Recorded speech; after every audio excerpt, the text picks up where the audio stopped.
Hey nerds, and this is Brian from Good Nerd Bad Nerd, and this is Agent Carter, Theories and Conspiracies. So we had the season finale, so this week I am just talking about what we learned and how this fits into the broader Marvel Cinematic Universe. And it all comes down to what was that other dimension that the Dark Force came from, the dark matter. And I had been talking all season about how I thought Blackheart was the one that was controlling them and that it was the dark dimension.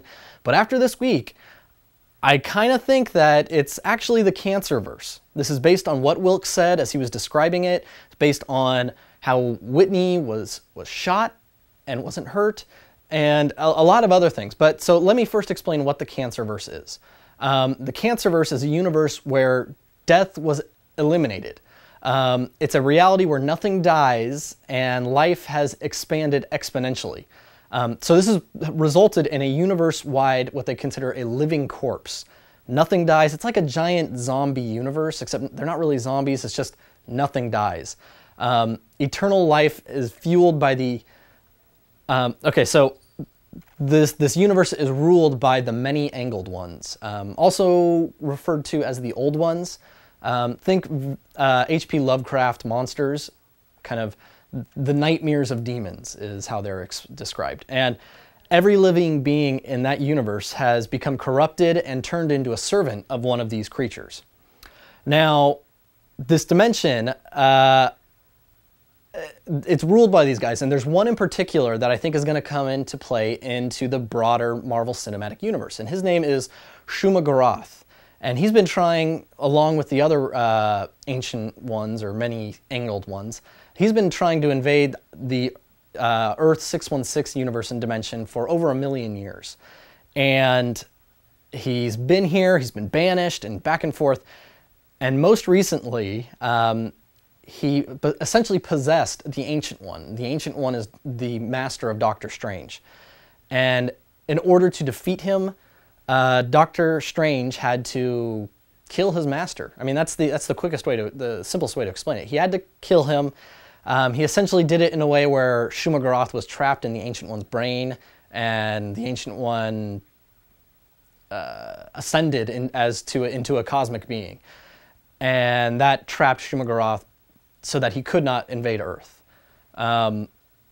So that's kind of an interesting thing and a nice tie-in between this universe and the dark matter that we were seeing in Carter and Doctor Strange, which we were told was going to be a direct connection.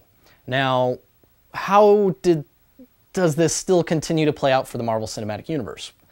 In the War of Kings comic storyline, at the very end of it, Black Bolt and Maximus, Black Bolt is the leader of the Inhumans, and Maximus is actually the brother of Cyclops and Havoc.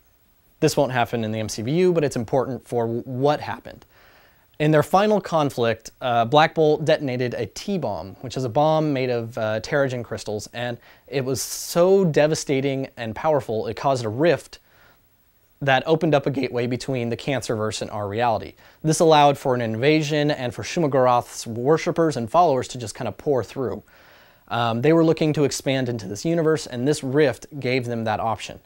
It was only closed when the Guardians of the Galaxy and Thanos went into that dimension, and Thanos essentially sacrificed himself, which summoned death back to that universe and allowed her to basically wipe out most of it. So Thanos is important to the Cancerverse. The Guardians are important to the Cancerverse. It ties in a lot to a lot of the things we know are coming up. Now, how do I see this playing out? We know the Inhumans are going to be a big part of the next half season of Agents of S.H.I.E.L.D. and probably from this point on. So it's possible that we're going to see more Inhumans joining S.H.I.E.L.D. and some resistant and not very pro-human. It's possible they're going to make a T-bomb of some sort and cause a rift to form, to explode, and this will allow Shuma-Gorath to kind of get his hands, tentacles, into this universe. And because of that, I think the Ancient One will be possessed. We already know Doctor Strange is a known variable in this universe based on Captain America the Winter Soldier. He was one of the guys that was listed during that time when they were talking about when they had the one agent and they were interrogating him.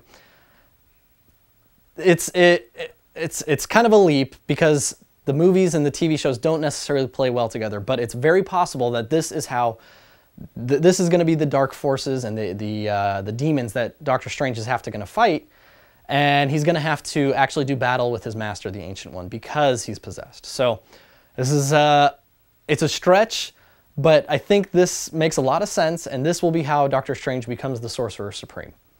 What do you guys think? Do you think this was the Cancerverse, or do you think, like many people thought with the kind of more obvious theory, that it is the Dark Universe and it's possibly Blackheart who is controlling? Let me know what you think.